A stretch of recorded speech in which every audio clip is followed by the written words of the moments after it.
today. Dr. Nina Testa is going to give a quick plug for the Women and Gender Studies. Hi everyone, thanks for being here tonight. I really want to thank Christine and Wise for organizing. If you wouldn't mind giving Christine a round of applause. Thank you for letting us co-sponsor the College of Science and Engineering for co-sponsoring with us, and our speaker, who I'm really excited about. I've seen her talk before, and I think you're really going to enjoy it. I just wanted to briefly plug, and then the student will introduce the speaker for tonight. Women and Gender Studies, if you don't know much about us, we are now a department. We've been a program on campus for 25 years, and as of this year, now a department, and we have a major, which we're really excited about, both BA and BS options. We offer a minor and emphasis in our graduate certificate, and we are an interdisciplinary department. We have classes from all across the university. We have affiliate faculty from all across the university, including in science and engineering. So it's a really great opportunity to take a class that many of our classes count for core credit. Our intro class, for instance, counts for CSV and CA credit. So check us out online as you're registering for classes, especially if you like what you hear tonight. It really, I think, represents the values and the work that we do in the department really well. And for me, especially being here with so many STEM students, we always love having STEM students in our classes, in our intro class in particular. What tonight's talk really, I feel like, demonstrates are all the ways that a gender analysis and gendered lens can enrich the study of science, engineering, technology, math. That it is not a kind of a side note, but that it actually really enriches the study. So if you are in a STEM discipline and you like what you hear tonight, you want to hear more and think about what it has to do with what you study or what your career trajectory is, we also have an internship program. We welcome you to check out one of our classes or stop by and talk to us. We'd be happy to chat with you, and we have lots of swag. So if you want more information about the department, fanny packs that have been very popular, pop sockets, so you can grab those on your way out. And thank you for being here, and I'm going to hand it over to Robin. Hi, I'm just here to introduce Dr. Des Jardins.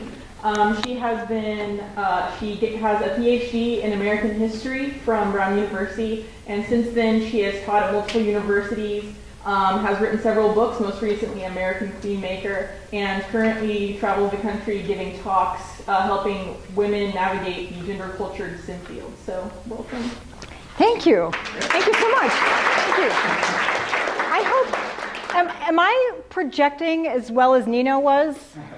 I hope so. You were good. Okay. So thank you so much for having me.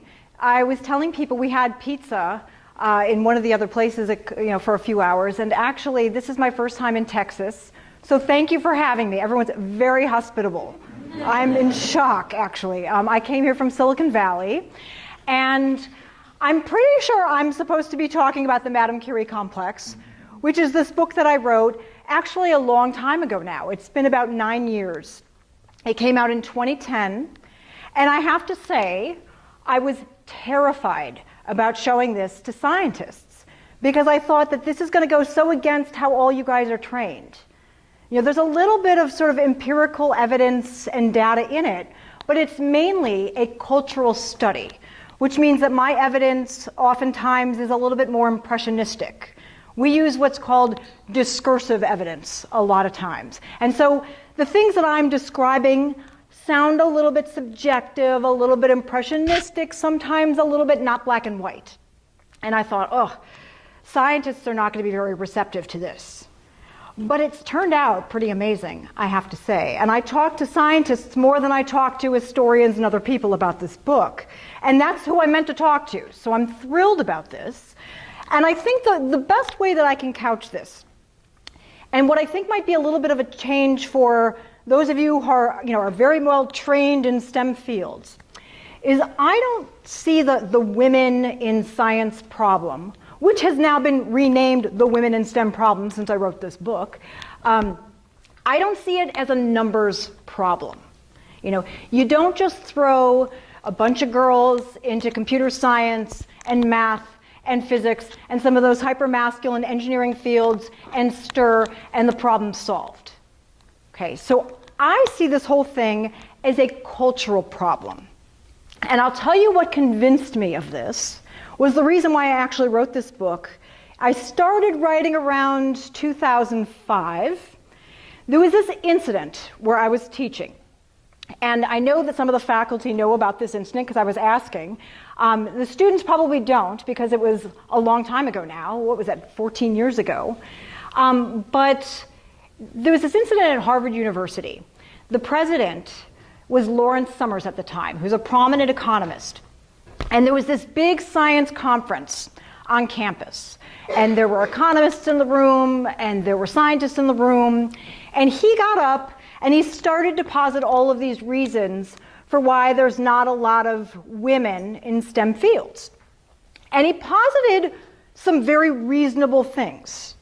He talked about how there's still in American culture a disproportionate amount of expectation that women are the ones who take care of, child care and domestic things, and so they tend to fall out of the science pipeline once they have children, and all of this we see in other fields, right? So this sounded very plausible. He talked about all these other things, and then he said this one thing that sort of blew everything else he had said. He suggested that maybe, and I'm paraphrasing, but maybe women have biological proclivities that make them not quite as good at science. And it's amazing how, no one heard anything else after that. Everyone fixated on that. And it was amazing to me, because at the time I was teaching in history and literature, and I was teaching over in the women's studies, and of course it got back over to that side of campus. And I read the transcripts of this whole thing, and obviously we had opinions about it, but it wasn't just us that had opinions about it. This thing went national. It was in Time magazine, it was in Newsweek, it was in The Economist. And it was amazing that this one talk, this one talking point that he made, had so stirred the pot. And that was when the cultural historian in me sort of perked up. Because I'll tell you what generally happens.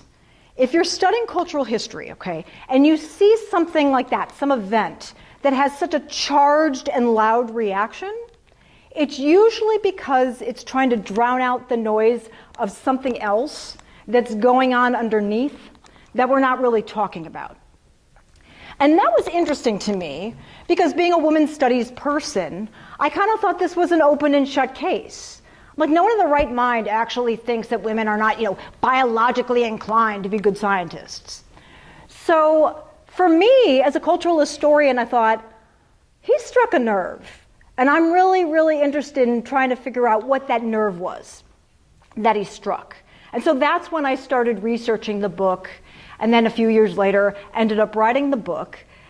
And I kind of think I figured it out. Now, this is going to sound very reductive, but I'm going to guess if you were to go pretty much to every single person in the room, and you were to ask them, can women be good scientists?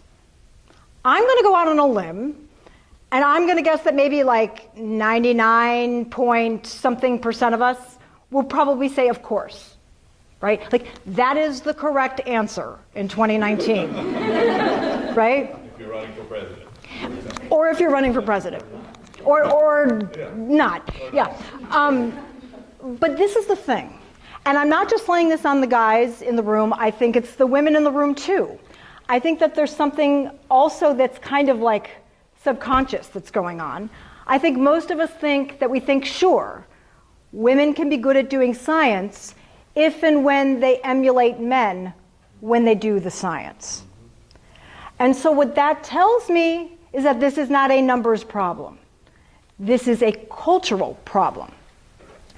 I talk about in the book this idea of scienticity, which is sort of the ability to think and be and act scientific. In our culture, we've imagined that as masculine to the core.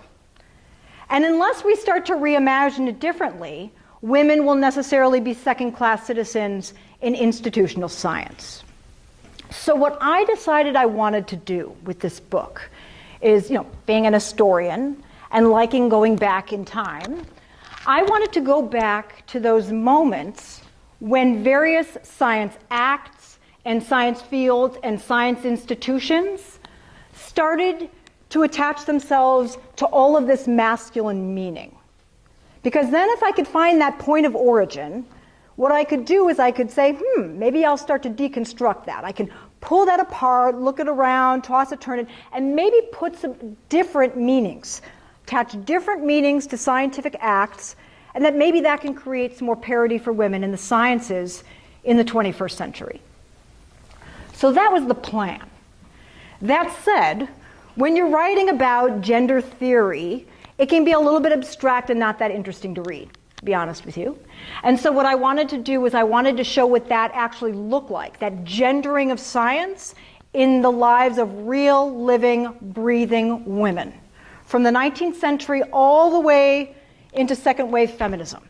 Some of the women that I write about are famous, some of them are not so famous, and that was the point. I wanted to show you how this gendering works on all these different kinds of women from different fields, from different eras, different contexts, just so you can see what I'm talking about. And I have to tell you, this masculinizing of science happened probably a lot earlier than most of you would guess. You have to go back to when a lot of these science fields in this country started to get professionalized. And I'm talking, for many of these fields, we're going into the 19th century. Though I bring them all the way up, obviously, to the present. And the reason why I say that professionalization, this is the moment when these masculine connotations attach themselves, is because professionalization is almost, by definition, a masculinizing process. I say this because I've studied the professionalization of a lot of different fields, and it's kind of the same thing. See, what happens is, anytime you get a group of practitioners who decide that they want to professionalize their field, whether it's physics or primatology or whatever it is that they're professionalizing, what they in essence want to do is they want to legitimate it in our culture, right? And that means that you want to give it prestige. The best way to give anything prestige in American culture is to give it all sorts of masculine connotation. That works beautifully. Now the other thing, how else do you define a professional field? You have to define its antithesis. The thing that it's not, the other. And so of course that becomes amateur science. So you've got professional science, you've got amateur science. And then what you do is you create all of these meanings around this pole, and you create all these meanings around this pole, and you tell people that they're antithetical to each other.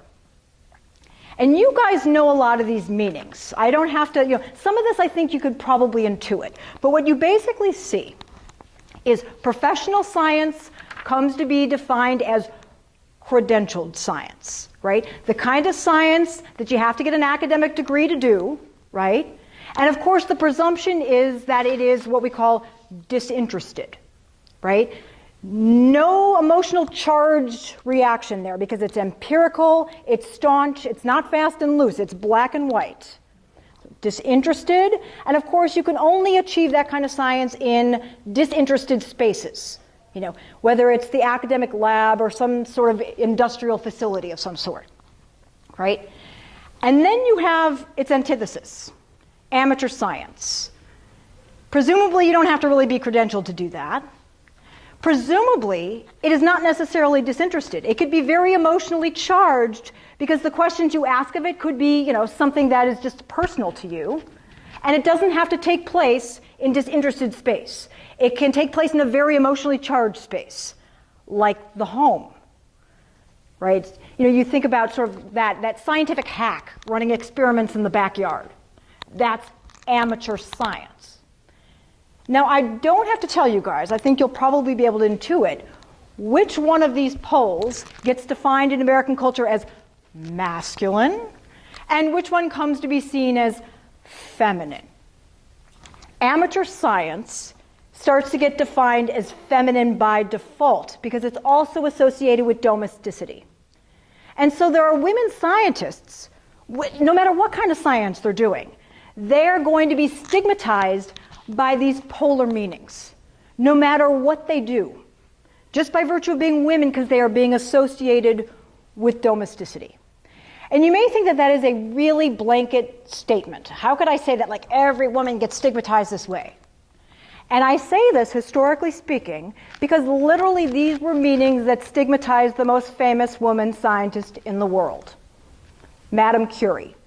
And if they could stigmatize Madame Curie, the rest of us are kind of doomed, right?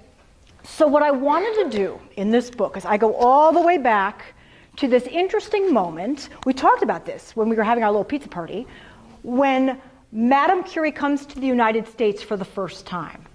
This was in 1921. She goes a second time in 1929. But this first sort of moment, when she first comes to the United States in 1921, is really, really fascinating. Just to go back, this is almost 100 years ago now, there was this fascinating woman named Missy Maloney. She was, I sort of describe her as the female Forrest Gump of her day, okay? She was all things to all people. She was a very good journalist. She was sort of a PR maven, a socialite. She knew everybody, really well connected. She's actually, I don't, you know, when you said this book that I wrote that's coming out, it's this one, American Queenmaker. It's the biography of Missy Maloney. So I ended up having to write about her because she's so fascinating. But anyway, she really wanted to interview Madame Curie for this magazine. She had this women's magazine called The Delineator, which was hugely popular at the time. It was like Good Housekeeping. So she wanted to interview Madame Curie because in 1920, this is sort of on the precipice of women winning suffrage, she thought that what a better inspiration than this amazing woman scientist. Curie was very, very leery of having this interview with this American journalist. And the reasons are really legit. And I describe this in the book a lot. She really got burned in the French tabloids for lots of different reasons. And so she was leery of any kind of publicity of any kind. But Missy Maloney is really good at what she does, so she convinces her to do this interview. Fascinating. She has this interview in Paris in 1920, and Madame Curie discloses something to Missy Maloney. She says, I can't run my experiments with radium anymore because I can't afford radium. And Missy Maloney looks at her and says, that's not possible. You discovered radium. How can you not afford it? And she's like, surely you patented the process. And Curie's like, no, I didn't. Because when my husband and I came up with this process, we wanted to make it readily available to anyone in the world who wanted to be able to do it. And so consequently, we decided to make radium the people's element. You know, we did not patent this discovery. But consequently, you had all of these chemical manufacturers who swooped in, not just used her methods, but improved on her methods because they had the money and the resources to be able to do that. And now, they were manufacturing radium and charging such an exorbitant cost that now Madame Curie could not even afford a single little gram of it. And just to give you a sense of this, radium in 1920, we were talking, who knew, someone knew the price of radium in 1920. It was literally anywhere from $100,000 a gram to $130,000 a gram, which by the way is well north of $2 million in today's money. And Curie, she was not a wealthy scientist. It's not like the same kind of funding that we see with American science. So this is what Missy Maloney decides she's going to do. She's a doer. She's a real rainmaker. Okay, so she says, okay, I'm going to go back to the United States and I'm going to start the Madame Curie Radium Fund. And I'm going to convince American women that your cause is their cause.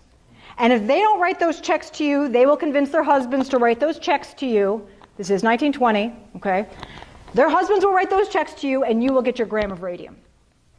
Now this was a big ask in 1920. After World War II, philanthropy, or World War I, philanthropies were not doing that great for a lot of different reasons in the United States. But Missy Maloney, like I said, is a PR maven. And she literally raises well above the $100,000 in weeks. So she gets this radium from Madame Curie. And all that she asks for in return is she says, you have to come to the United States to accept this gift of radium in person. Okay? Which sounds like the appropriate thing to do, right? All these people raised all this money on your behalf.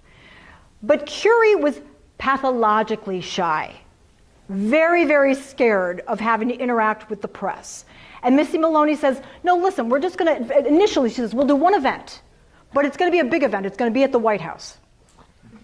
She says, President Harding is going to give you this ceremonial box of radium. Okay. Now, for anyone who knows anything about radium, you're not giving it in a ceremonial box. Okay.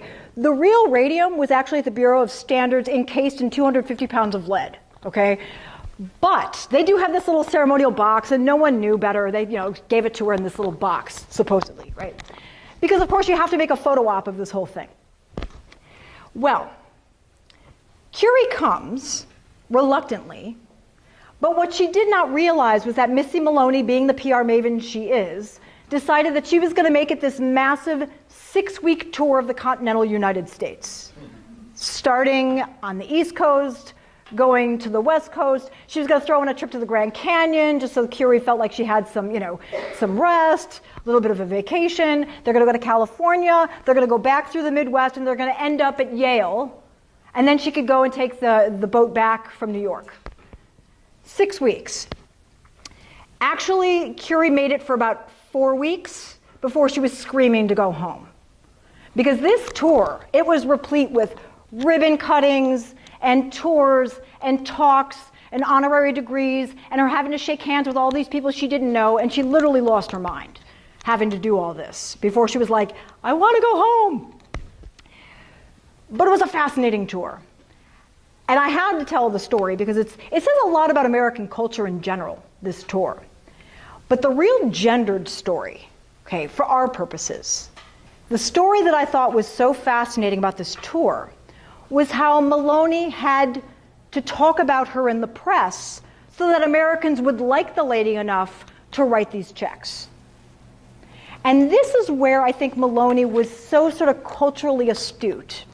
She understood that she was going to have to make her look like this appropriate woman in American culture so that people would find her as this like sympathetic figure so that they would write those checks. But then what happens is she has to negotiate what I describe in the book as the ultimate paradox for women scientists in the United States in 1920. And the reason why I make such a big to-do about this paradox is that it's still kind of with us 100 years later.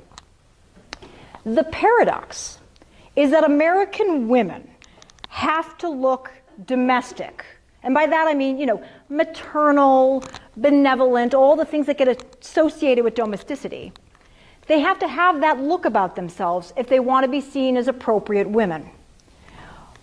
But if you pull it off, and you do end up looking that way, now you look like an incompetent scientist.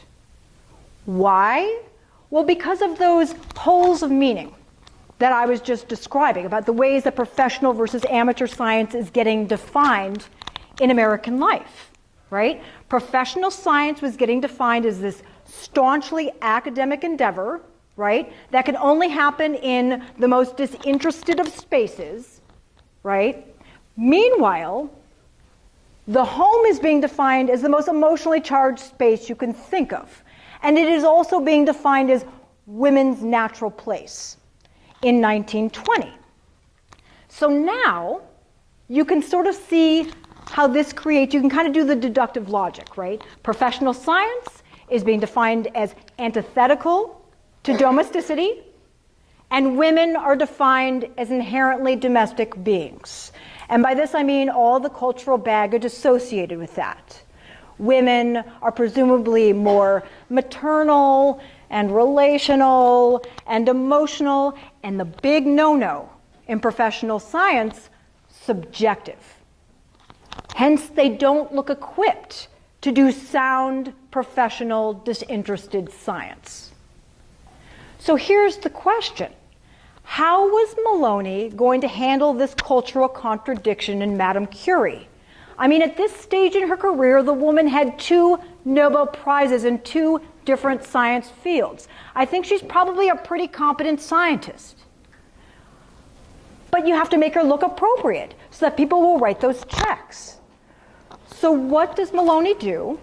She decides that she is going to paint Curie in the American press in these glowing domestic terms. And I could sit here and I could describe all the publicity. I mean, it was like in every New York newspaper, magazine, and then it went out nationally. It was a huge PR blitz. But I'll give you the upshot. Almost every single thing that came out about Curie in 1920 and 1921 in the United States depicted the same sort of woman. Curie looked like this woman who did not do science for disinterested science's sake, because that is presumably what men do. Instead, Maloney made her look like a woman whose science was maternally motivated. And in fact, I would say maternally motivated. She wasn't actually really out to do science, is what Maloney would tell people. She was actually out to rid humanity of cancer, like any good benevolent mother would want to do. And that's really why she discovered radium. It's amazing how Maloney made all of these connections between Curie's radium and cancer cures, and Curie never made these connections. And she just had to sort of go along with it. There was literally this one time during the tour where she's at Vassar College, and she literally admits, she's like, yeah, I wasn't really thinking about curing cancer. I was just doing science for science's sake. And Maloney like whisks her off the stage, okay? But you guys could understand what this says. It says everything you want to know about how Americans were defining science, how they were defining womanhood, how they were defining the woman scientist in 1920. That woman scientist was a walking oxymoron. And to some extent, she kind of still is, the way that we imagine her, okay? It's not about what really is. I'm talking about perceptions, okay? Now, just as an aside, and then I'll move on, there were plenty of women who were really, really psyched about Madame Curie coming to the United States in 1921. Starting in around the 19-teens, more and more women were starting to get science degrees in this country. They were not getting them at co-ed universities. They were getting them at the Seven Sister schools, but they were starting to get them. The problem was that they weren't able to get jobs in labs after the fact.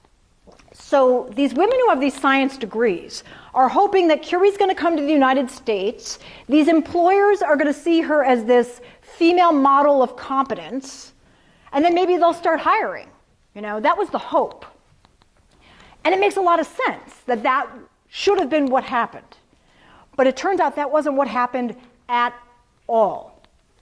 The weird thing about this tour is that women scientists were totally evacuated out of it.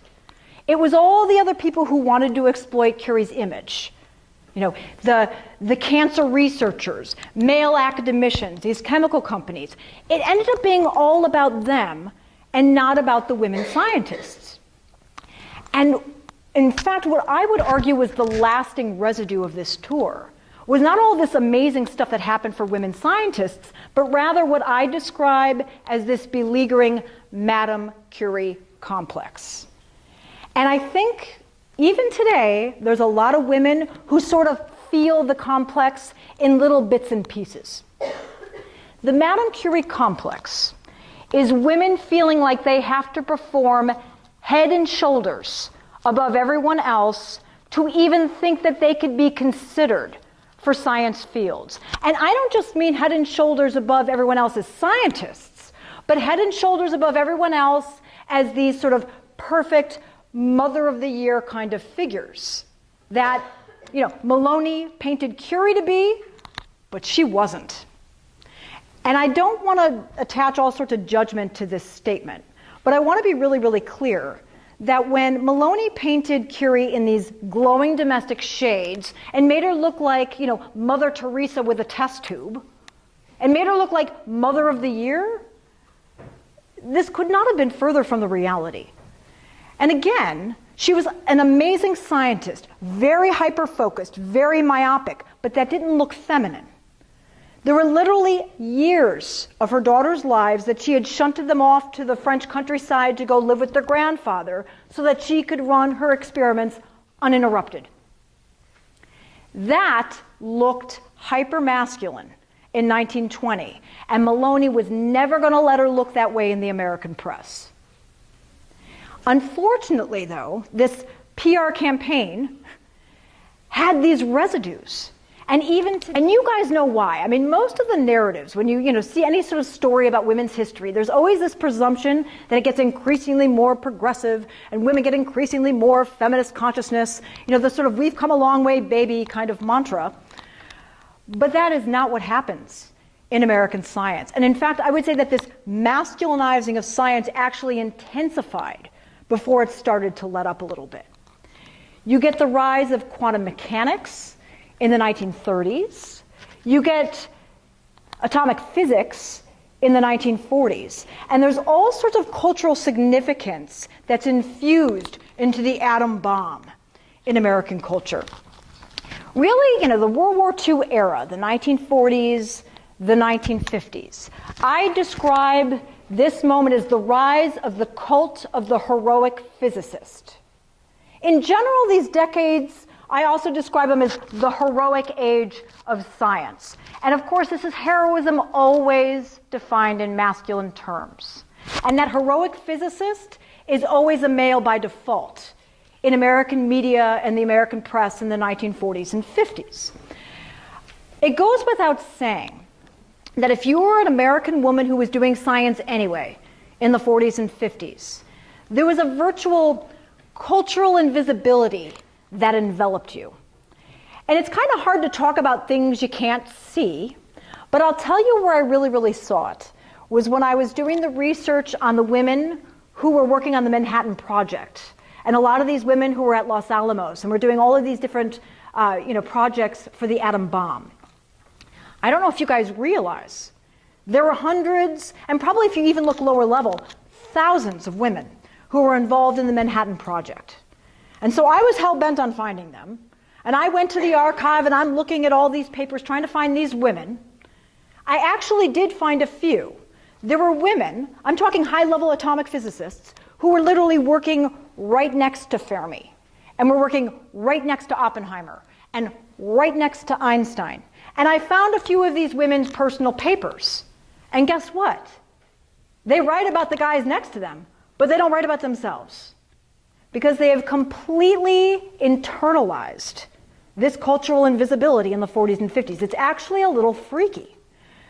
So they were hard to write about, but that's not the only way that we see this sort of hyper-masculinizing of science in the 40s and 50s. We start to get these very different definitions of sort of hierarchies within different science fields. In the 40s and 50s, physics trumps everything in the American imagination in terms of prestige. It certainly, trumps chemistry, and it trumps, it still does. He's like, it still does. And it certainly started to trump the life sciences. Literally, there were all these studies done in the 1940s and 50s. They would say to Americans, rank these fields in order of prestige. And it wasn't just science fields. It would have, doctors and nurses and lawyers and physicists and mayors. And of course, physics was always near the top in the 40s and 50s. And even within physics, there's like this little mini hierarchy that we start to see in the 40s and 50s. The theoretical fields, those trump the more sort of experimental benchwork kind of physics. The thinking is trumping the doing. And it's interesting because in this period, Madame Curie gets remade. There's a movie made about her in 1944. There's comic books about her. And even she is totally recast. Now it's her husband, Pierre. He's the thinker, okay? He's the one that's like the mad scientist, the eccentric guy who's really stuck in his head, okay? And then you get her not depicted as the theorist or the thinker at all. She's the doer. She's the one that's doing the bench work and plotting, and she's the one extracting the radium from the mounds of pitchblende so that her husband can have all the insights. It's interesting. There's sort of this presumption in this period that science happens in these like spurts of virtuosity. And you guys know what I'm talking about. It's that light bulb moment. And that light bulb moment is always presumably more achievable by men than by women, because they are the ones that are much more myopic. They're the ones that are much more stuck in their head, the mad, eccentric scientist. this is interesting because Pierre Curie, for those of you who do not know, Marie Curie's husband, he was killed as early as 1906, so well before all of this. But he died in a traffic accident, and literally the story is that like he walked off the curb and some horse and buggy trampled him. And then this gets totally rewritten in the 40s and 50s, where he was just like one of these guys who was having, he was just stuck in his head, theorizing about physics, and boom, he got hit by traffic. And it sounds so silly, but this is the way that a lot of physicists get talked about in the 1940s and 50s. You have all of these folkloric references to all of these male physicists at Los Alamos who, were like roaming the streets at night at 4 a.m. just thinking about like their various theories. This sort of mad eccentricity. This is always a mad eccentricity that's only achievable by men as we imagine it. I cannot stress enough that I'm not describing the science as it really is. I'm talking about the science as Americans are perceiving it. A lot of those studies that were done, where the Americans had to rank the sciences in order of prestige, they would put science up here, and then they would say, okay, now tell us what the physicist does. And that's pretty much where you lost 97% of the people who were surveyed. It's not that they actually know what these people are doing. It's all about perception. And these are gendered perceptions. And you might think, well, why are we spending so much time talking about the perception? And the reason why is because these perceptions had everything to do with men disqualifying women and women disqualifying themselves from science. The effects of these perceptions are real. Okay? And that's why I spend so much time describing how Americans are imagining this mad scientist in the 1940s and 50s. They're all described like these male physicists as these sort of lone wolves, because the assumption is that, they have these sort of light bulb moments. It's this one guy hunkered down by himself, coming up with all of his brilliant insights totally alone. This is not how science happens. But this is how it's being imagined, and it's a very masculine perception, or a very masculine image, okay? So, how was I going to deal with women who were doing science anyway in the 1940s and 50s, when there's this cultural invisibility? Women were presumably too bogged down with mundane domesticity to have that sort of myopic, mad, eccentric focus. Right? They were presumably too busy doing the dishes and doing the diapers to be that myopic. This is when Feynman, I don't know if you guys, this is really where he starts to come of age in the 40s and 50s, Richard Feynman, and he's always described as the lonely genius in the press. Believe me, the guy wasn't that lonely. But this is how they get imagined, right? But we do know that there were plenty of women doing paradigm-shifting science in the 40s and 50s anyway. There were hundreds of women that were working on the atomic bomb, for better or worse. They were working on the atomic bomb. We know that people like Gertie Corey, she's an interesting one. She was running experiments to better understand how the body metabolizes glucose in the late 1940s. We also know about Maria Geppert-Mayer. Okay, she's the physicist who came up with the shell orbit theory of the nucleus in the late 1940s and ended up winning a Nobel Prize in the early 60s. We also know about Rosalind Franklin. Has anyone heard of Rosalind Franklin? What is the one thing you know about Rosalind Franklin? That the double helix, and that she got snubbed from the Nobel Prize, right? That's what everybody knows about Rosalind Franklin. And it's true. But she used crystallography to try to figure out the structure of DNA, right? So these are women that were doing science in the 40s and 50s during this cultural invisibility. And I have to say, I looked at these three women, and they posed a curiosity for me, because the fact of the matter is, two of the women, Corey and Mayer, went on to win Nobel Prizes, okay? The one who didn't, who got snubbed, Franklin, she did not win it. She's single. The other two are married. Now that might not seem like a big deal, but that literally contradicts everything we thought we knew historically about women's marriage status and their traction in science. And the reason why I say this is because marriage usually stigmatized the woman scientist through the 20th century because of all of these presumptions of the cultural baggage or the domestic baggage that comes along with that. You know, the presumption that, oh, as soon as she has kids, she's going to leave the lab, don't hire her. Or she's going to follow her husband, don't hire her. Literally, almost every college and university in the United States had these anti-nepotism policies in the 20th century.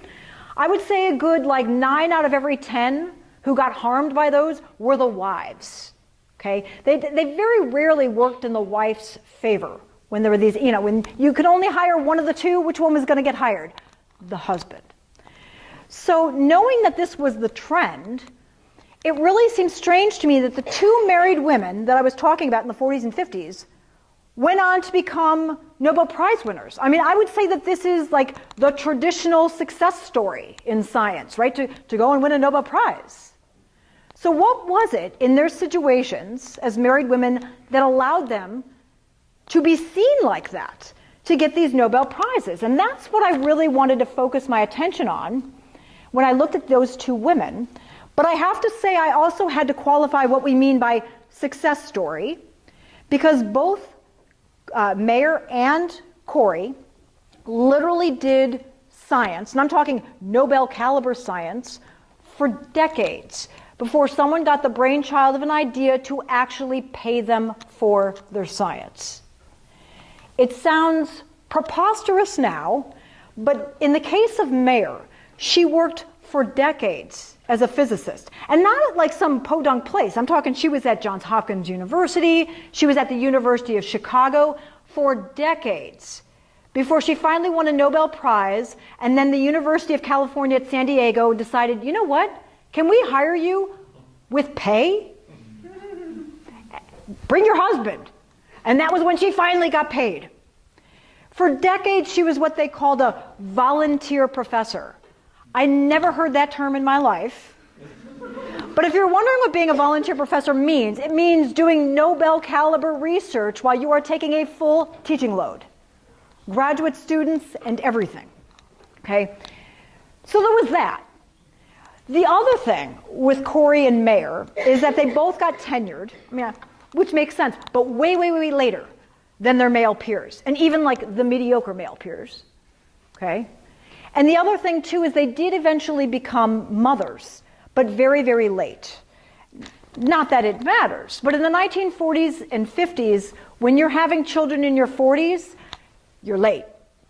Okay, that was sort of how it was in the 40s and 50s. There weren't too many women that were starting to have children in their 40s. So these women sacrificed for sure, but ultimately they won Nobel Prizes. And so I was trying to figure out what it was about these women. And I'm pretty sure it's the fact that both of these women were married to prominent, and when I say prominent, I mean world-renowned scientist husbands.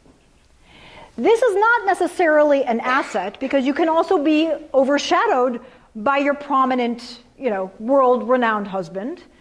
So you always have to make a practice of publishing separately in the 40s and 50s if this is you. But these women had husbands who were much needed advocates. And what they did was they put their wives in the social and professional proximity to just the right men so that their science got more than just noticed. It eventually got rewarded. Now, Rosalind Franklin, she was the cautionary flip side of the story. And I don't want to give you all the details. It sounds like a lot of you know what happened with Rosalind Franklin. I don't want to, make her any more of a victim than the BBC has already made her. But to be honest with you, she is best known, sadly, for her Nobel snubbing. It was Crick and Watson, Francis Crick and James Watson, who won the Nobel Prize in 1962 for the double helix structure of DNA. And yes, they basically stole her data to figure it out. We actually know that she probably had this problem licked a lot sooner than they did. And actually, if you go back and you look at her lab notes, it looks like she was pretty much on her way. But given the sexual politics of the lab at the time, she also realized that she was going to have to wait until she had multiple sets of data, plural, to make her case. She knew she was going to have the crystallographic evidence as well as the mathematical evidence before she could say anything. Crick and Watson, they didn't need any evidence. They had her evidence, and they had a lot of moxie, so they can just basically throw the ideas up and saw, what sticks. As a woman, and as a single woman, she didn't have that luxury. Now, obviously, I didn't want to make her this big victim, but I had to tell Rosalind Franklin's story because she's fascinating and her science deserves to be understood, for sure. Sadly, the other reason she didn't win a Nobel Prize is because she died of cancer at the age of 37 in 1956. And it's probably because of various exposures that she suffered in the lab. But the other reason why I had to tell her story is because her story in many ways allowed me to break wide open this falsehood that has been propagated in science throughout the 20th century. And it is this myth that there is no sociology to science, especially in big science, big disinterested science. There's this myth that there's no social life in this kind of science. And this is, of course, patently untrue. There is definitely a sociology to science. It is the product of collaboration, despite the way that science is being imagined in the United States. There's a social geography to the lab. There's even a sexual geography to the lab. And the reason why I had to tell Rosalind Franklin's story and contrast it with James Watson's was just to show how much all of this is true. Okay? So that was in the 1950s.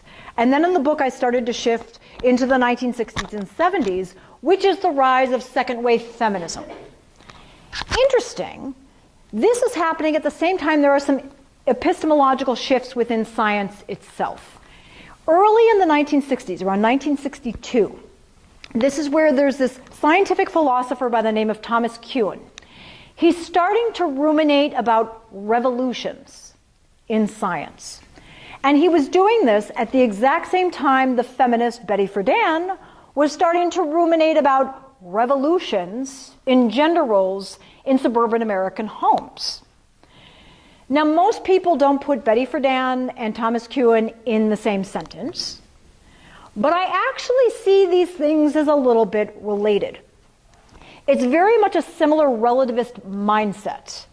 One of them is starting to entertain this idea that science is not static, just as the other one is starting to entertain this idea that gender roles are not static, and that perhaps these things are culturally produced. More and more in the 1960s, you start to get sociologists who start to look at science as culture. And they're like, you know what? Maybe there is collaboration in science. Now, this should not have been a newsflash. Science has always been collaborative, right? But now you have sociologists who start doing these studies, and they acknowledge that, in fact, discoveries get made on the backs of other people. Sometimes way more people than you can reward with Nobel Prizes, given the 3-person maximum in any given category. Right?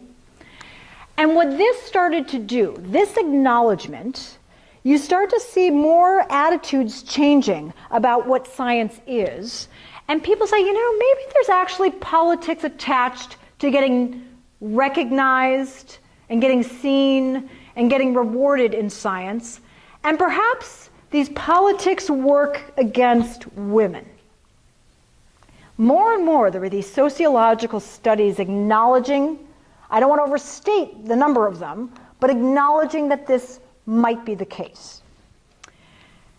And this started to open the door for us to begin to see not just science as culture, but actually science as a culture in which there's gender bias, not just gender bias in the personnel, but gender bias in the questions you start to ask of your various objects of study.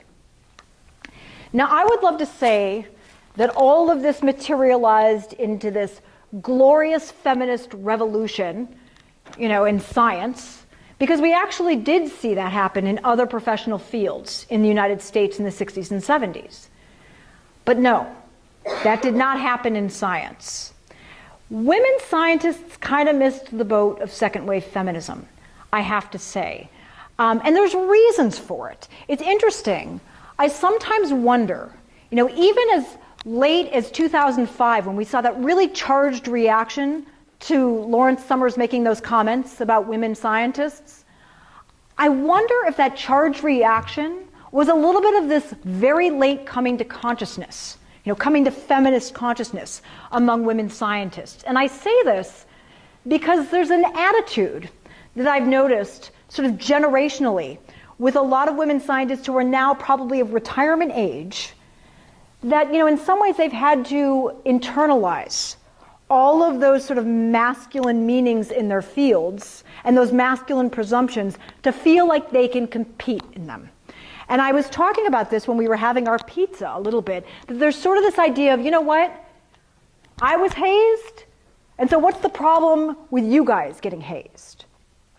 Many women that I've spoken to who, have been practicing science for, 35, 40 years, now they're retiring, they had a very difficult go of it. And they don't understand why younger women scientists are whining.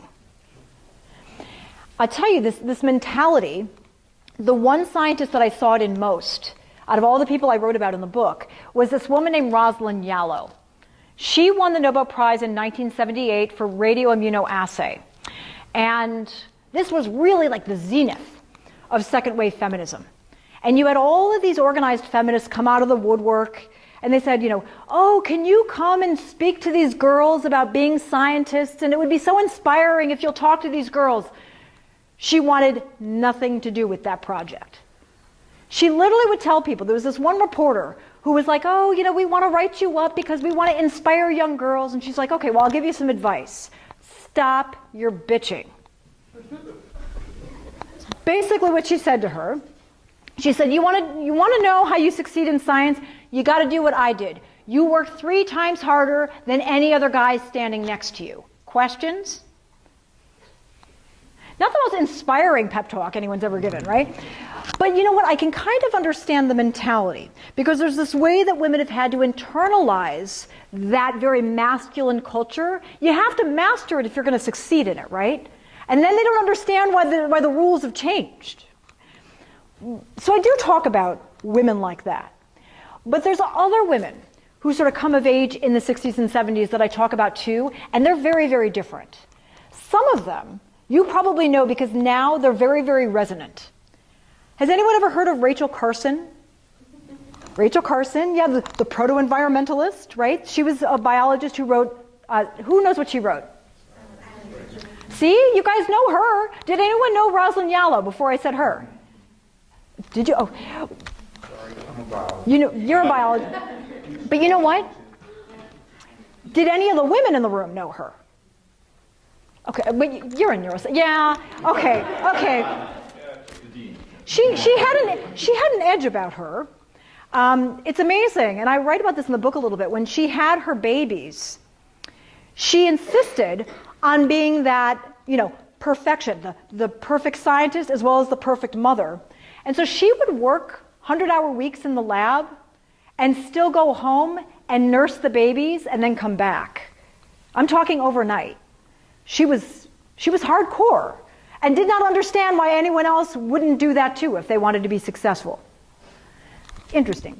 But anyway, the people I spend more time on are this other brand of scientist. The Rachel Carsons. I talk a lot about the cell biologist Barbara McClintock, who discovered jumping genes in corn, and she won the Nobel Prize in 1982. I talk about primatologists. Some of them are famous. Diane Fossey of Gorillas of the Mist fame, though that's a very old movie by now. And of course I talk about Jane Goodall, who to me is kind of a wonder. She's as famous now and as resonant now, I think, than she was when she was gracing the covers of National Geographic in the 1960s. So she's definitely, she continues to have this cultural resonance, and there's a reason for it, and I'm going to describe this. But you guys might be thinking, I'm going to guess, that you're supposing I'm thinking, the McClintocks and the Carsons and the Diane Fosseys. Oh, women are naturally inclined to do science that's more biological, behavioral, hence maybe a little bit subjective, environmental, nurturing, squishy, culturally feminine, right? I'm not going to say that women are biologically inclined to do that kind of science. I do think that they oftentimes they gravitate in those directions, often for strategy, and also because they've been socialized to do that. But the more important point I wanted to make about this particular group of women is that all of them depart methodologically from science as usual in the 1960s and 70s. And I focus on this the most. They start to ask questions that were completely and utterly taboo, say, in the age of heroic science in the 1940s and 50s. These women scientists, and believe me, many of them were chastised for doing this at the time, but they started to ask things like, what role does instinct play in my science? Instinct was such a naughty word in the heroic age of science in the 40s and 50s. But they're starting to ask it. Some of them are asking, how does subjectivity factor into the questions I'm asking? Really being sort of self-reflective about it. Should morality be a factor in my research? Should advocacy be on my agenda? They start asking that question. Should I try to aim for more accessibility in my science? And by that I mean, should my science translate into broader publics than just the scientific community? These were not typical questions of scientists up until these women started asking these questions. And the other thing about these women that I found really, really interesting is that they started to perform a science that did not presume this relationship of lordship over the things that they were studying. They very much felt like they were part of that same natural order. And this may be a very broad statement, but I wonder to what extent that's because they never had the luxury of lording over other people in the laboratory. It's definitely a much more democratic attitude. Is it a feminine or feminist attitude? No, I know plenty of men who also have this kind of attitude and these kinds of perspectives and bring them to science as well. Okay, but I do think that women are socialized to gravitate towards these sorts of questions and these perspectives, and because they've been marginalized in institutional science, they tend to take these perspectives a little bit more readily, historically speaking. The other thing, too, is of course they've had these socially conditioned roles to be a little bit more nurturing and caretakers and mothers and cleaner-uppers of things that pee and ooze, and all of that has sort of helped these things along. Okay, but I'm not going to pull a Larry Summers. This is not a biological proclivity. Men can assume these sorts of perspectives just as readily, and they do. And one of the things that I emphasize, I can't say this enough, that this kind of science, not only is it more humane, but it's also more accessible. These women were interested in propagating science and popularizing it. The scientists in the 1940s and 50s popularizing science, that was not legit. That was not what professional scientists were supposed to do. But I have to say that making science accessible, more and more in the 21st century, this is something we think is a good idea. And God knows, now that we're dealing with all of this climate change and gene cloning, and let's face it, there's all this severely anti-science political rhetoric going on right now, or anti-science rhetoric. You guys know what I'm talking about. This has made this project of making science more accessible, which women historically have been more inclined to do, a worthwhile enterprise. And so what I think has been so interesting, really over the course of this 9 years that this book has been out, when I first wrote it, I did mean it largely for women who wanted to go into sciences, but more and more as I'm suggesting that this is the way that science should gravitate and that women have pushed science in this direction, this has been a book for more than just women. This is a book for men, and it's also a book for the here and now, trained empirically. And maybe this seems like, just like I'm talking about squishy science, maybe this feels like squishy analysis. But I'm telling you that a lot of the scientists I've talked to about this, even if I'm not empirically always proving these points, I think a lot of you sort of intuit what I'm saying is having a ring of truth to it because you've experienced it, even already in your young science careers. So I'm going to leave it there because I know that it's, if that's okay. I mean, can we take questions? Okay, let's do that. Okay. Yeah. Do you think that the idea of communication itself has been kind of overly feminized? Because I often feel like just the idea of communicating science somehow has this, there's this idea that it makes it less legit. That's what I'm saying, yes. Take it out of the black box. Yeah. Then you have kind of feminized it and made it touchy-feely Right. and that sort of thing. And it's bordering on advocacy too when you popularize. This is what I mean. So these were the associations